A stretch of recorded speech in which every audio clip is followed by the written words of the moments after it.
Shunday universitet borki, uning tashkil topishiga juda qayg'uli voqea sabab bo'lgan. 1884-yil amerikalik milliarder va siyosatchi Leonard Stanford hamda uning rafiqasi Janet Stanford yagona farzandidan ayrilishadi. Farzandi juda og'ir kasallik bilan vafot etadi. Farzandi vafotidan keyin milliarder butun kaliforniyalik bolalar mana farzandim hisoblanadi deb o'zini ot fermasida hozirgi Stanford universitetini tashkil qiladi.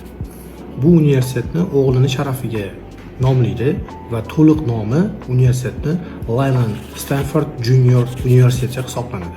Hozirgi kelib bu universitet dunyo reytingidagi eng top universitetlardan bittasi hisoblanadi va bu universitetga o'qishga kirish juda ham qiyin hisoblanadi.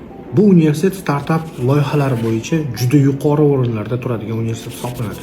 Qiziqarli ma'lumotlardan bittasi, bu universitetning kampusi oldin ot fermasi bo'lgan va shuning uchun ham hozirgacha talabalar bu universitetni The Farm deb atashadi.